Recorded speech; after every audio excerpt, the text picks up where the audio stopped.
Bueno, buenos días a todos y a todas. Soy Daisy Arrubla, nacida en Bogotá. Mis padres son Betty y Ricardo, eh, hija de antioqueño migrante a Bogotá, y de una mujer de Cundinamarca que también llega a Bogotá en un momento particular. Mi infancia transcurre en el barrio Nuevo Chile, uno de los barrios de Bogotá que se podría decir han sido conflictivos a través de la historia de la ciudad. Estudié en el colegio, en la escuela Nuevo Chile, luego hice mi bachillerato en Kennedy y tuve la posibilidad de entrar a hacer medicina en una universidad privada, donde yo diría que con un esfuerzo importante de la familia se logra ese proceso. Y hago énfasis en ello, tal vez también para decir cómo eh, la hija del Chile se convertía en la médica no solo de una familia, sino también fue como la médica de la cuadra, ¿no? Entonces la cuadra estaba pendiente de si me iba bien o me iba mal, y también de si alcanzaba a coger el bus o no en la mañana. Y creo que esos son elementos importantes de rescatar en la vida también, como para empezar diciendo que uno, por más que piense que todo es uno, en realidad es de muchos y muchas personas que apoyan y que animan la vida de uno. Esa soy yo. Muchas gracias por aceptar esta invitación, Daisy. También eres doctora en salud pública y tienes una larga e importante trayectoria en áreas de trabajo como la evaluación de proyectos de salud e impactos de políticas públicas asistencialistas en la vejez. Tengo mucho interés de conocer acerca de tu experiencia como acompañante en la investigación que la Comisión para el Esclarecimiento de la Verdad está realizando sobre los impactos de la guerra y el conflicto armado en los cuerpos médicos encargados de atender heridos en combate, población civil como indígenas y campesinos, al igual que emergencias sanitarias de primer nivel en el conflicto armado presente en los territorios más alejados y olvidados del país. La comisión tiene un tiempo de trabajo limitado. ¿Cómo fue llegar allí? ¿Cómo ha sido estar y cómo imaginas el cierre? Yo creo que hay unos, hay una trayectoria, Lina, hay una trayectoria allí que diría la abre justamente la compuerta del doctorado en términos de posibilitar, digamos, acercarme mucho más al tema desde un orden tal vez más académico, si se puede decir de esa manera. Pero definitivamente había una trayectoria también de vida, y por eso un poco compartía esta experiencia de mi vida eh, como colombiana y particularmente como bogotana. Y como bogotana recordaba en algún momento el paro del 77, que no me lo tendrían que contar porque yo lo recuerdo, porque lo viví en el barrio de donde nací, donde he estado. Entonces, digamos que en esa conjunción de posibilidades que es una trayectoria de vida, una posibilidad académica, uno de mis profesores, el profesor Saúl Franco, me pregunta si deseo, digamos, presentar algún tipo de propuesta para poder formar parte del equipo de la comisión. Y eso es lo que posibilita, digamos, que yo esté hoy en la comisión más enfocada, digamos, en el tema de salud, como tú lo has enmarcado, eh, e intentando, digamos, entrar en un diálogo tal vez de muchas disciplinas, sobre todo con compañeros y compañeras que vienen más de trayectorias de ciencias sociales, de psicología, de economía, geografía y otras disciplinas que se me pueden, del área jurídica, por supuesto, y otras disciplinas que se me pueden quedar. Ese es, digamos, como un primer punto. Para mí la invitación fue un sí, digamos, sin duda. Toda mi vida eh, nunca he he visto un escenario distinto a la confrontación que hemos tenido en el país. Entonces fue un sí muy rápido. Y estando ya en la comisión, diría que el aprendizaje y la posibilidad de abrir los oídos a lo que nos están diciendo las personas que directamente han tenido impactos, creo que posibilita no solo comprender, sino sentirse en la piel del otro. Y creo que esa es tal vez mi reflexión hoy. Y es que hay que sentirse mucho en la piel del otro para poder moverse de un lugar eh, y moverse en términos de lo que al otro también le ha sucedido y de lo que yo podría también, digamos, en este caso, como parte del equipo, transmitir. Creo que ese es tal vez el punto central de estar en la comisión. Uno de los retos para la comisión fue el reconocimiento a las víctimas del sector salud que se han visto afectadas en el marco del conflicto armado. Este reconocimiento también posibilitó identificar las afectaciones en sabedoras y sabedores ancestrales y las diferentes prácticas de la medicina tradicional en Colombia. Dicho esto, ¿cómo convergen o cómo dialogan las perspectivas médicas tradicionales y occidentales en el marco del conflicto armado? ¿Cuáles crees que han sido los retos más grandes que se han presentado en este diálogo de saberes? Yo diría allí, Lina, que es primero hay que hacer un reconocimiento en términos de que la Comisión de la Verdad tiene una dirección étnica que, digamos, a nivel mundial se podría decir que es algo innovador en términos de comisiones de la verdad. Esa dirección étnica tiene un sentir político muy fuerte porque representa la respuesta institucional desde el sistema de justicia transicional y explícitamente de la Comisión a una discriminación histórica de los pueblos originarios. Entonces, ese sería como un primer elemento que quisiera señalar. El Pleno de Comisionados y Comisionadas cuentan con una mujer indígena que es la comisionada Patricia Tobón, que forma parte del equipo de los 11 comisionados. Inicialmente estaba la comisionada Ángela Salazar, que venía de los pueblos afro. Ángela, justamente hoy, hace un año, la perdimos. Ella murió de COVID hoy, justamente hace un año. Y actualmente está con nosotros el comisionado Leiner Palacios, que también viene de los pueblos afro. Pongo como ese marco institucional para decir que el tema del reconocimiento de quienes cuidan, ¿cierto?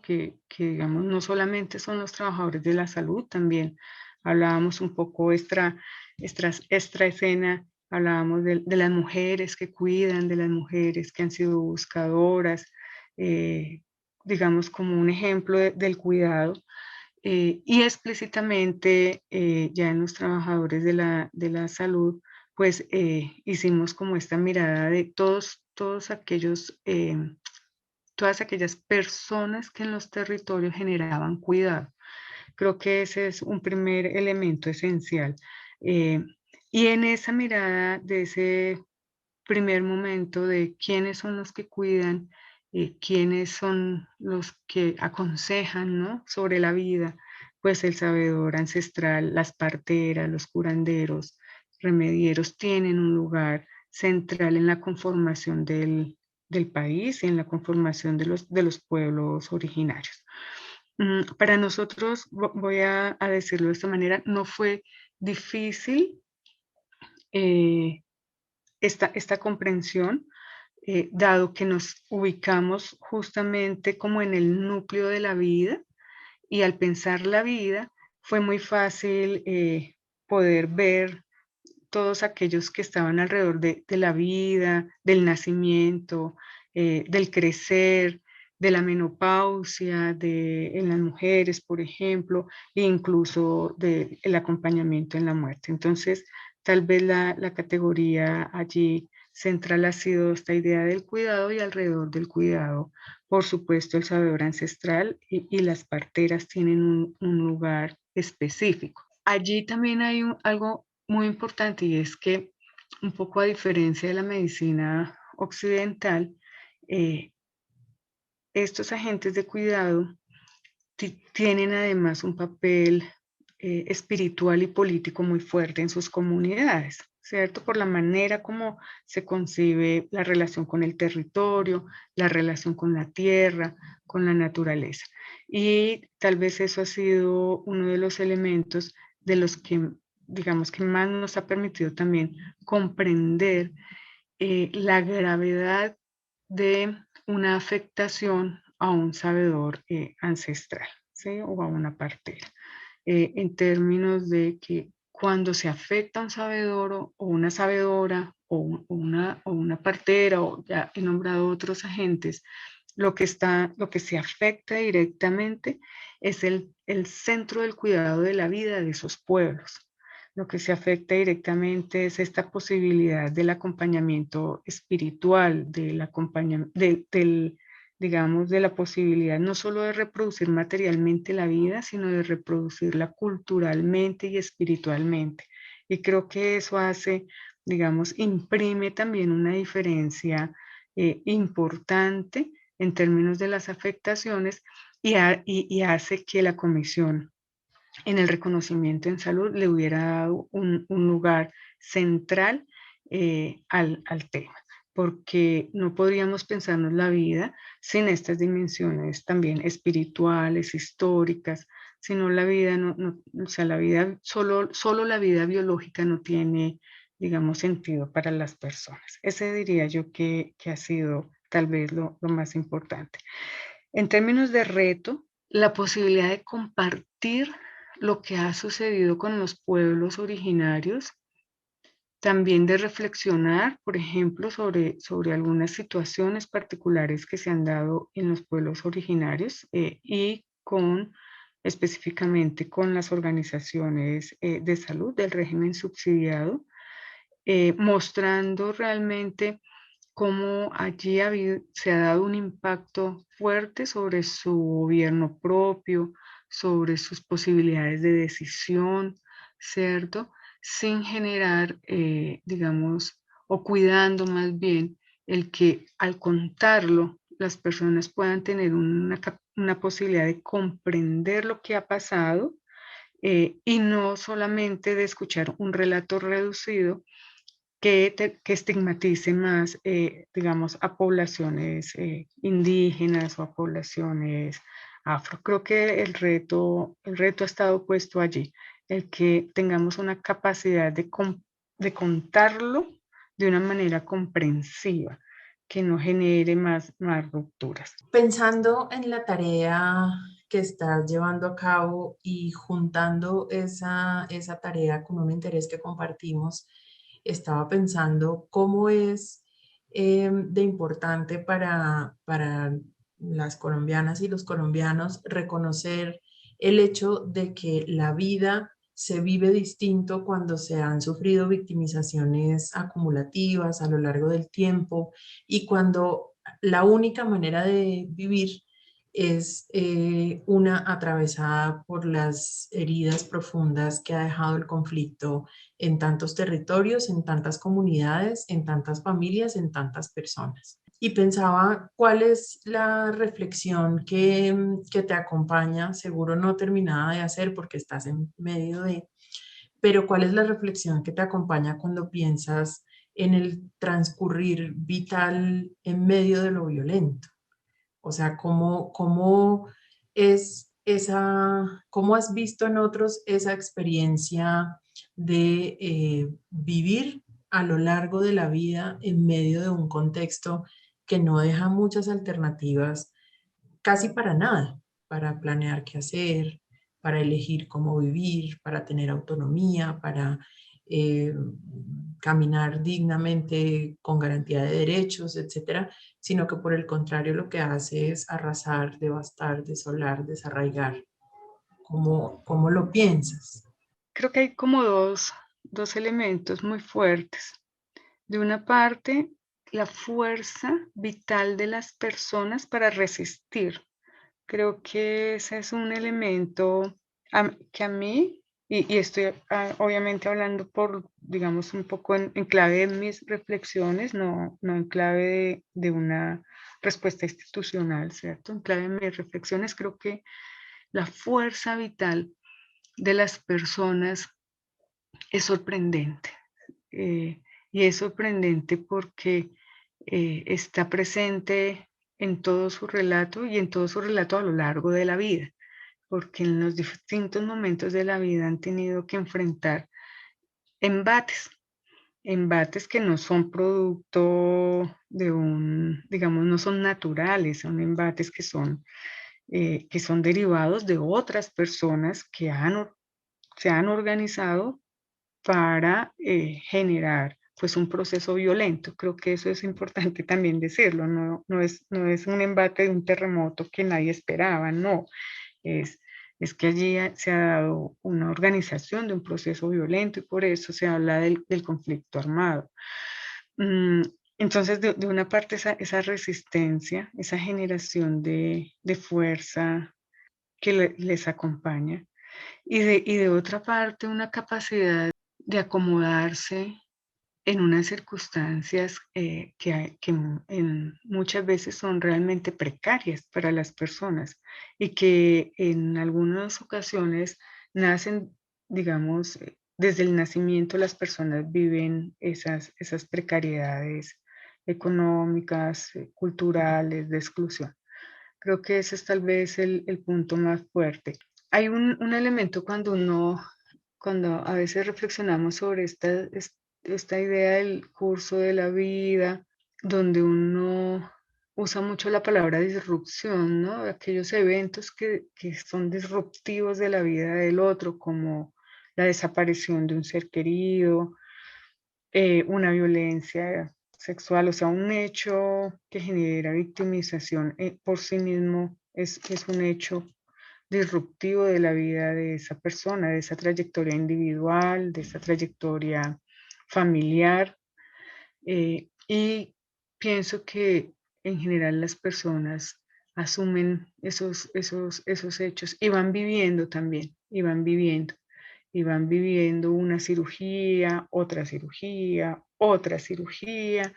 a lo largo de 20 años, 30 años, más de 10 cirugías, y las van viviendo, ¿no? Y los demás estamos un poco sin escucha de esa vida, ¿sí? De esa vida que se va viviendo, que de pronto, como tú lo dices, ya no tiene esta insinuación un poco economicista que nos han contado de la vida, de planeé su futuro económico, planeé sus hijos, planeé su educación, planeé poder ingresar, comprar una vivienda. No hay esa posibilidad de planeación, porque a ti te pasó eso, digamos, te violentaron, por decir algo, tu cuerpo, y tú no planeas que entonces en 20 años vas a volver a tener restaurada facialmente tu rostro, ¿sí? Tú lo vives.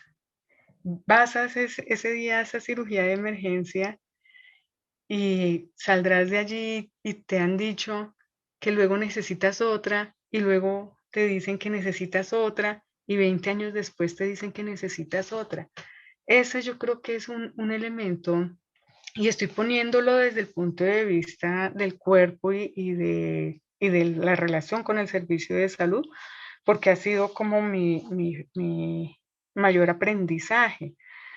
Eh, pero creo que esos son los elementos que hacen que uno diga, nos toca repensarnos la manera en que creemos que la vida puede ser planeada cuando estamos en medio de tanta incertidumbre, ¿sí? Y simplemente sentir que el levantarse día a día allí ya es un logro explícito de estas personas. Es un logro para esta sociedad que se levanta y sigue, y sigue, y sigue. Esa sería como mi reflexión frente a lo que pasa a lo largo de la vida y los embates, cómo se asumen.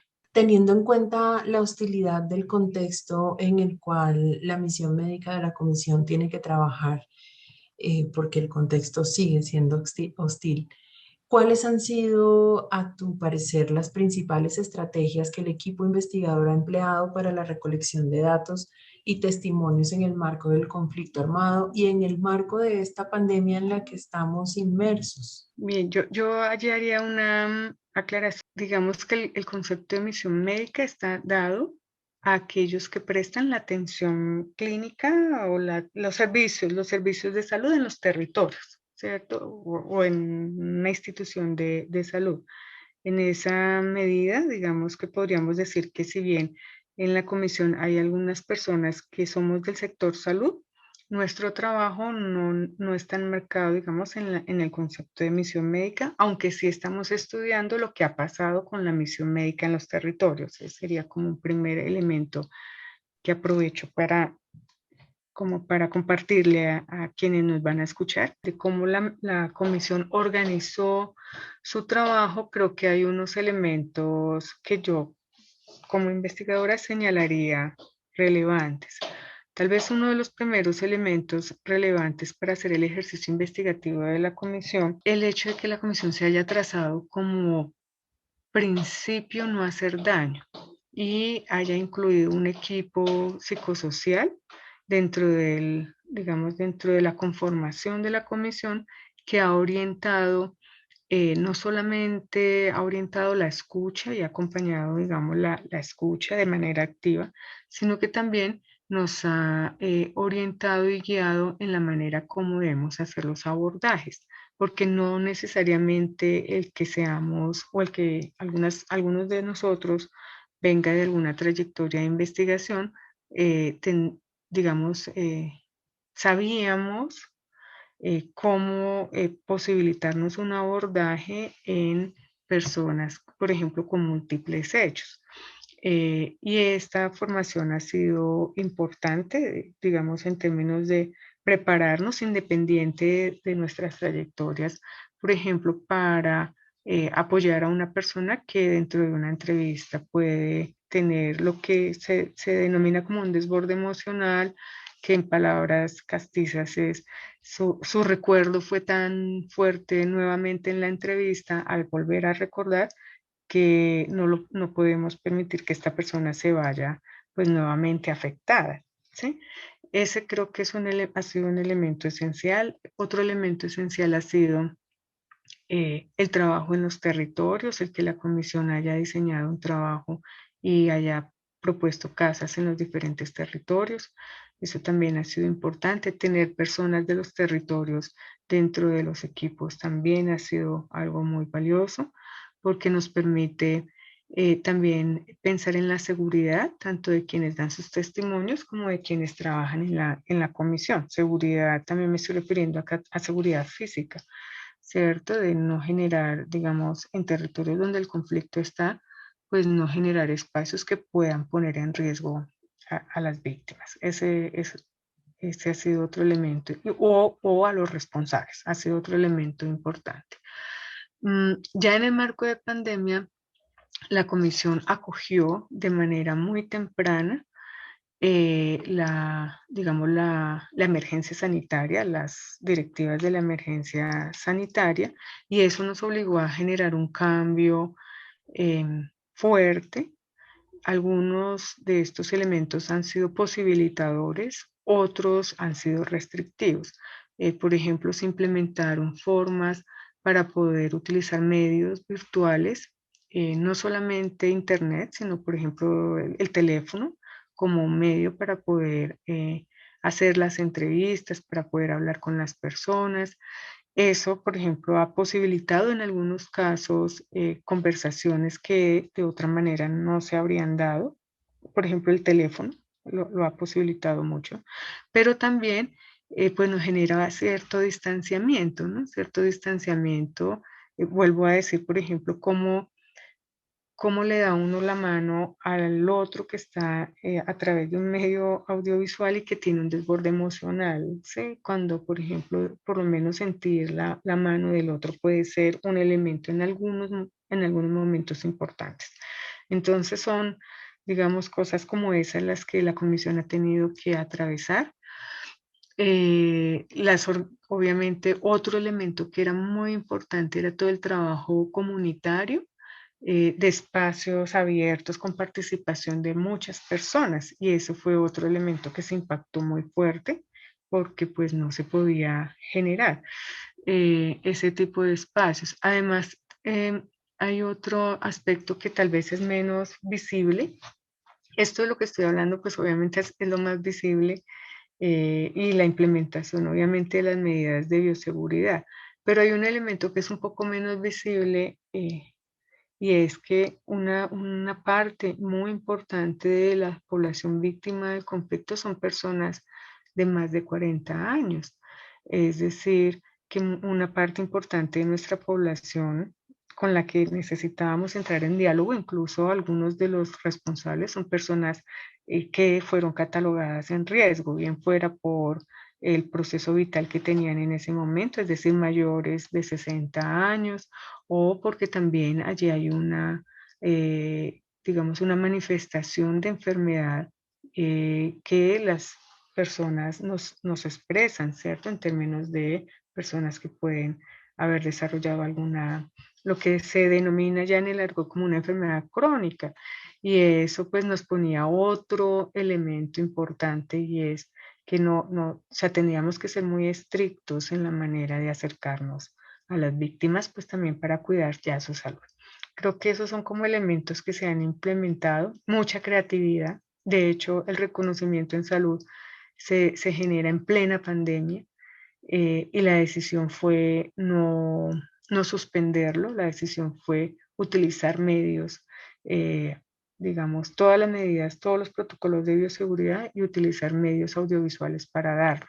La ida, por ejemplo, a Guaviare para uno de los testimonios del pueblo Hugh, fue dada en ese contexto, y allí teníamos una población de altísimo riesgo porque es un pueblo originario que para entrar había que hacer una serie de permisos, protocolos, hablar con la comunidad, pero lo logramos hacer sin poner en riesgo ni a los trabajadores y por supuesto a la comunidad. Entonces ha sido como en ese marco diría yo, con precaución y con creatividad también. Teniendo en cuenta tu formación en medicina y tu interés en el manejo y formulación e implementación de políticas públicas y sociales en la salud y calidad de vida, ¿qué tan lejos o qué tan cerca ves que está la formulación e implementación de dichas políticas de la realidad social de las personas que habitan los territorios de conflicto armado, legal e ilegal? Hmm. Esa es una pregunta que me ha hecho reflexionar bastante. Realmente yo quisiera como partir de dos elementos. El primero, compartir que digamos, no es solo mi opinión, hay muchas personas que parten de este hecho. Y es que la principal política social es el trabajo, es el derecho al trabajo, el trabajo decente, ¿cierto? Recordaba que en el 2015, Juan Zamora, en ese momento, justamente también el 7 de agosto, estuve revisando la noticia de prensa el 7 de agosto del 2015 en la OIT, nos recordaban la formulación de Juan Zamora en términos del trabajo decente. Y, y él hablaba de el trabajo decente como, quisiera como retomar aquí, como aquella libertad que las personas tienen para ejercer un trabajo de acuerdo a su condición, a su posibilidad, que es un trabajo que permita garantizar la seguridad social, es decir, el derecho a la pensión, el derecho a la salud, que sea un trabajo que materialmente permita a las personas tener un acceso a una vida digna, a unas condiciones de vida digna, un trabajo que les permita generar asociatividad, posibilidad de pertenecer a un sindicato, ¿cierto? De generar un bien hacia la comunidad, un trabajo que les permita la autodeterminación y el reconocimiento. Con esta idea del trabajo decente, empezaría diciendo, creo que estamos muy lejos. no solamente tanto en los territorios que han estado en medio del conflicto armado, como en territorios donde aparentemente no se ha estado en conflicto, o en momentos históricos donde algunos territorios no han tenido los grupos armados en el territorio. Y estamos muy lejos porque pues Colombia mantiene unas cifras de informalidad altísimas. En estos territorios la cifra, si la informalidad en términos globales, por ejemplo en los periodos del 2000, ha estado cerca en promedios que van entre el 40 y 50%. Esto puede ser casi del 70-80% en territorios donde la ruralidad es muy alta, e incluso en grupos poblacionales puede ser diferente. Hoy sabemos que la informalidad es mayor, por ejemplo, en mujeres que en hombres, que es mayor en poblaciones indígenas que están asentadas en ciertos lugares urbanos que en otras poblaciones. Entonces, yo partiría de decir que ese primer elemento, que es el trabajo como política social, pues nos ubica en un lugar muy lejano de un referente digno, ¿no? Y de un referente de acceso a seguridad social o a salud. ¿Esto qué es lo que genera en términos de otras respuestas de política social? Pues genera que Colombia hoy, por ejemplo, en el tema de salud, cerca de la mitad o un poco más de la mitad incluso de la población esté afiliada a esto que llamamos el régimen subsidiado, ¿cierto? Que si bien es una ganancia en términos de la posibilidad de que yo pueda reclamar efectivamente mi derecho, eh, debe cuestionarnos, y debe cuestionarnos porque lo que significa es que la mitad de la población de Colombia no tiene la posibilidad de tener un acceso a un régimen contributivo, es decir, tiene un trabajo no decente, que es la seguridad social, ¿sí? Mm, y además significa que por ejemplo, que en el caso de las mujeres que son afiliadas al régimen subsidiado, pues sus maternidades no van a ser iguales a las que tienen una afiliación al régimen contributivo. Es decir, no van a tener una licencia de maternidad para poder estar con su familia, con su niño. Igual pasa con los padres, ¿cierto? En el tema de la paternidad y las licencias de paternidad. Eh, no es menor, eso no es un asunto menor, al contrario, es un asunto mayor si nos pensamos que justamente en estos territorios, ¿cierto? Las personas han sido, por ejemplo, han perdido sus bienes materiales para digamos, su sobrevivencia, han tenido que emigrar a otros o desplazarse más bien a otros lugares, y eso hace que también se aumente, digamos, la informalidad y además exige económicamente al país. Yo me paro más en la persona, solo diría que uno no tendría por qué decir que una mujer o un hombre que se levantan a las 2 de la mañana para ir a trabajar, por ejemplo, a una plaza de mercado, o en el mototaxismo u otras formas que existen, sean personas a las que les debamos llamar subsidiadas, porque es que están aportando en la construcción de la sociedad. Entonces, esa forma también de referirnos al otro genera eh, formas discriminatorias de ver la población. Y finalmente diría, pues, que otras políticas sociales como educación, como vivienda y como la misma pensión, pues son políticas que llegan mucho menos a estos territorios. Si la inserción, por ejemplo, de los chicos y chicas a la universidad, eh, son muchísimo menores en estas poblaciones. Diría que estamos lejos y que hay mucho por emprender todavía. Y cerraría diciendo pues que obviamente entonces una política social que basa como su principal imagen en un subsidio que no permita estas garantías de derecho, ¿cierto?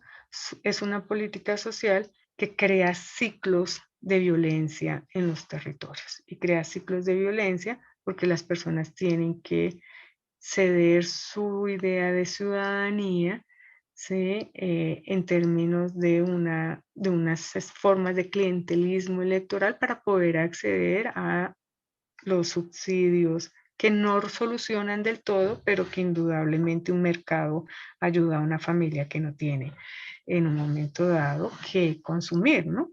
Entonces creo que son políticas también que generan formas de violencia frente a estas poblaciones, que en general son las mismas poblaciones, tanto urbanas como rurales, digamos, donde llegan estas políticas. Has dicho algo que es profundamente bello y al mismo tiempo profundamente trágico. La política social básica o principal o primordial es el trabajo decente, el acceso a trabajo decente. Es bello porque sigue siendo un propósito, pero es trágico porque está ausente. O sea, mientras no lo logremos, pues seguiremos asistiendo a la tragedia. Quiero cerrar juntando lo conversado con un interés que compartimos, lograr que Colombia sea pronto, cuanto antes, un país para todas las edades en el que quepamos todas las personas sin distinción, ojalá de ningún tipo. ¿Crees que la justicia transicional hará una parte importante de esa tarea pendiente de acercar generaciones en la construcción del respeto por distintas maneras de ser y de vivir? Sí, yo estoy convencida de ello, Lina. Yo estoy convencida de ello. Creo que ayer leía tal vez en el Tiempo, eh, un, un titular de prensa y un pequeño relato sobre una mujer que a sus 12 años, que hace 20 años, a sus 12 años, fue separada de su familia por causa del conflicto armado, digamos, en una irrupción de un actor armado. Esta familia llevaba 20 años buscando a esta mujer y esta mujer llevaba 20 años buscando a su familia. Y el titular nos hablaba del reencuentro ya no de una niña de 12 años, sino de una mujer de 32 años con su mamá, que ya no es una mujer de 32 años, ya es una mujer de 60 años. Creo que ese cierre de esa familia nos permitiría pensarnos en todas las posibilidades de cierre que podemos tener al interior de las familias y al interior de las poblaciones.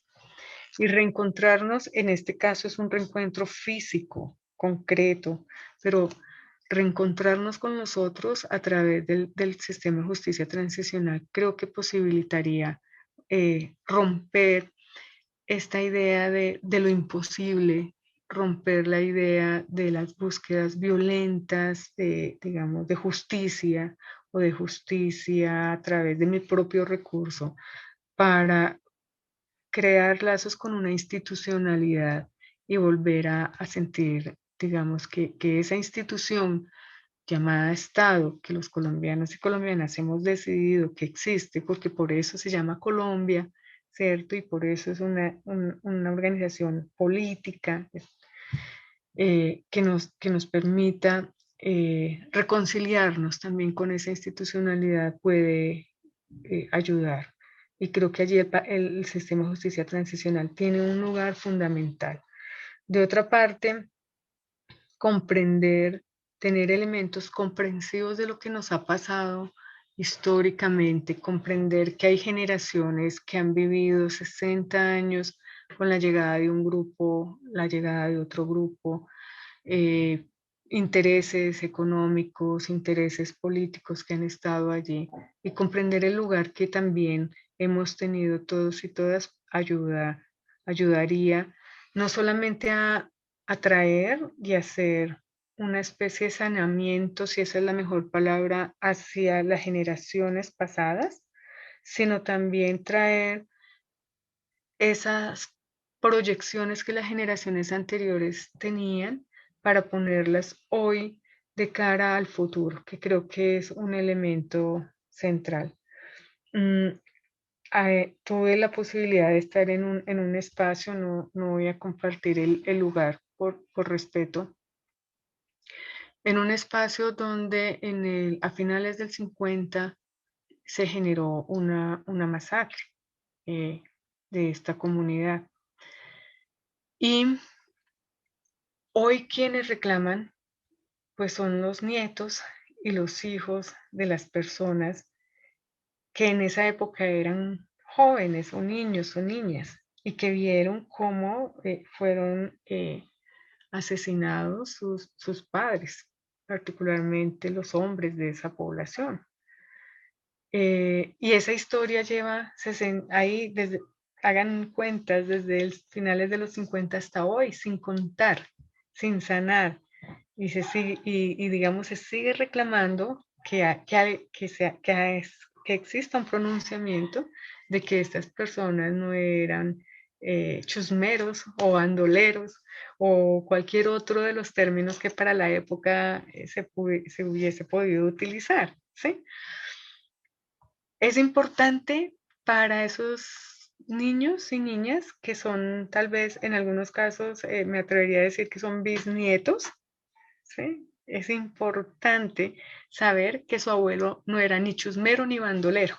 Es muy importante para que ellos puedan decir con tranquilidad, fue injusto lo que pasó y lo justo ya se dio y podamos cerrar. Entonces creo que la comisión hace un papel importante en poder hacer esta comprensión un poco más histórica de lo sucedido. El sistema, la JEP particularmente creo que va a poder dar ese elemento de justicia, ¿cierto? Digamos, puede haber muchas trayectorias de personas que nos escuchen que digan, yo no creo todavía, y creo que eso es legítimo y muy importante. Y allí sería donde ponemos la esperanza, ¿no? De que, digamos, la justicia pueda dar ese otro elemento de volver a creer en una institucionalidad. Y la unidad de búsqueda de personas desaparecidas creo que tiene un papel central y fundamental. Y tal vez uno de los derechos a la verdad primordiales en el mundo es encontrar los desaparecidos. Creo que tal vez allí es donde empieza a nacer la idea de justicia transicional y la idea de la verdad como un elemento central y como un derecho humano. Y es saber qué pasó con la persona que yo busco, saber si su cuerpo está, o sea, cerrar dónde está y encontrar, ¿sí? Que no necesariamente va a ser encontrar un ser vivo, puede ser el cuerpo de la persona y poder cerrar. Creo que esos son elementos centrales para que las personas puedan cerrar. Diría aquí, hay verdad, la verdad es muy buscada por las víctimas, incluso, por ejemplo, recuerdo en este momento una mujer que la verdad que busca es que le digan por qué su hijo nació con una malformación congénita si ninguno de sus familiares tiene esa malformación y si eso deriva de un proceso de fumigación aérea con glifosato o no. ¿Sí? No quiero señalar, no estoy diciendo que la fumigación lo haya generado. Lo que quiero señalar es que la mujer reclama la verdad genética de la malformación congénita de su hijo, porque lo que ella tiene en su memoria es que había un conflicto armado, que se dio la fumigación y que eso sucedió. Aunque hoy tenemos cada día más información de, digamos, procesos que relacionan el glifosato en aspersiones masivas con, digamos, alteraciones en la salud de las poblaciones. Pero quiero dejar el acento es en la búsqueda de la verdad y en la necesidad que las poblaciones tienen de que también eso se aclare y sería parte del compromiso, digamos, de país, aclarar. Pienso siempre en el caso de las personas cuya trayectoria vital ha estado marcada por uno o una sucesión de hechos violentos y particularmente en aquellas personas cuya trayectoria vital está destinada a la búsqueda, bien sea de la verdad o bien sea de un familiar, o bien sea de su propio victimario, o a la búsqueda de explicaciones que permitan racionalizar lo que no tiene racionalización posible. Es impresionante en términos de trayectoria, es decir, caminar ese camino de la vida, digamos, en medio de tantas certezas profundas, pero verdades inconclusas en la superficie. Como este caso que estabas contando, es probable que en el fondo del corazón ella sienta que esa fumigación es el origen de algo que sucedió y que marcó su vida. Esa es su certeza, pero luego en la superficie faltan todos los elementos que permitan probar una afirmación como esa. Tiene que ser sin duda alguna un elemento perturbador de la trayectoria. Claro, Lina, y tú me haces pensar en dos cosas allí. En este caso, el cómo ella afronta y enfrenta sola este proceso, eh, porque no hay muchas posibilidades para una persona que nace con una malformación, eh, voy a decirlo en términos más posibilitadores, por ejemplo, que nace con una lesión cerebral o que nace con una lesión en un brazo o en una pierna, o sin un brazo, sin una pierna, u otro tipo de lesión auditiva, visual, ¿cierto? Entonces, trasladémonos para pensarnos cómo es la vida de esa persona, por ejemplo, a más de 8 horas de un centro de salud asistencial donde le hacen, digamos, el proceso de tratamiento médico y cómo empieza a desarrollarse esa vida para una mujer que está en medio de, de actores armados, ¿cierto? Que está en medio de cilindros, que está en medio de balas, por decirlo textualmente. Es como es el punto donde ella se encuentra. Y para ella el recuerdo la avioneta que genera la aspersión, digamos. Ese es el punto ancla. Y ella todo el tiempo va, está refiriéndose a dos elementos.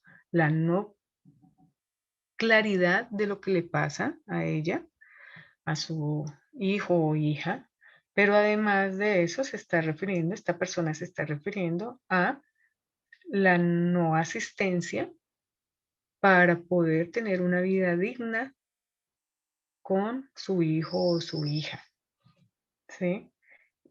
Para no tener que arrastrar a su hijo o a su hija porque no la puede cargar 8 horas, para no tener que estar, digamos, generando ese tipo de pensamientos y de sensaciones. Entonces ahí hay dos elementos muy fuertes, que es el apoyo institucional para esclarecer el proceso de salud y el apoyo institucional para la atención de salud en todas las dimensiones, educativas, vivienda, laborales y demás.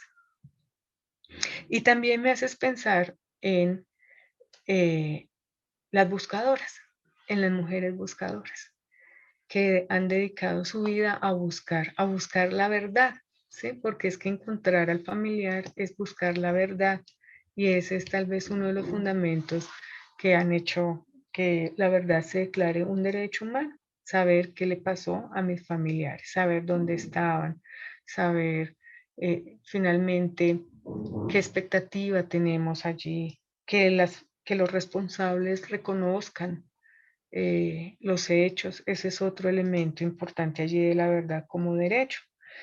Y estas mujeres, particularmente me refiero a mujeres porque, digamos, eh, hay muchas organizaciones de mujeres, con esto no estoy diciendo que no se den también procesos en hombres y en otras personas de géneros diferentes, pero en particular estas mujeres han dedicado su vida a buscar. Y pensando un poco en nuestro tema que nos une de la vejez, eh, me atrevería a decir que muchas de ellas no se han preguntado qué es la vejez para ellas, porque su vejez es buscar. Y esa es una dimensión que tal vez aún nos hace falta comprender. Y es que, digamos, en esta diversidad de las vejeces, en Colombia una vejez es buscar, con todo lo que eso pueda significar para las personas. Tengo en mi mente ahorita a Paulina Maecha, doy el nombre de Paulina porque ella me ha autorizado a hablar de ella y de su hija en cualquier espacio. Paulina, eh, la mamá de Cristina Maecha Cobo, la enfermera, que fue desaparecida en el 2004. Y Paulina es una mujer buscadora que construye y nos recuerda a Cristina todo el tiempo, dado que ella construye, hace muñecas de trapo que representan las mujeres, y ella dice las Cristinas desaparecidas en el conflicto. Eh, esa transformación de Paulina en un símbolo que son las muñecas, nos está recordando todo el tiempo esa búsqueda de la verdad y la necesidad del derecho a la verdad, que trasciende de lo individual a lo colectivo, a la sociedad, porque ya no es Cristina, sino son las Cristinas. Y creo que tal vez eso es parte del llamado en términos de esas trayectorias de vida, que la vejez se vive buscando. Es cierto, llegar a la vejez en medio de esa búsqueda y como no terminarla jamás. Sin duda alguna es un tema que nos ocupa tanto como nos ha preocupado en distintos momentos de la vida. Vivir, envejecer en el contexto del conflicto armado en Colombia y en cualquier lugar del mundo es sin duda alguna una tragedia que implica a muchas generaciones y que por lo tanto solo se resuelve en esos vínculos intergeneracionales que sí o sí estamos en el deber de hacer sanadores. Quiero agradecerte esta conversación. Podríamos quedarnos horas, días y meses conversando.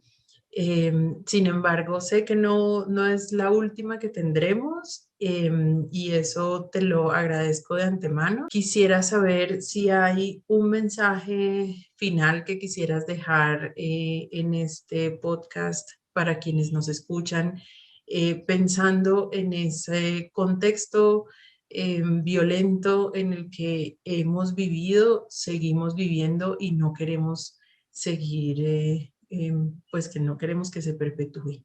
Algo que me impacta es escuchar la soledad en que las personas viven sus procesos, no porque quieran estar solas, sino porque a veces quienes estamos alrededor los hemos dejado solos y solas.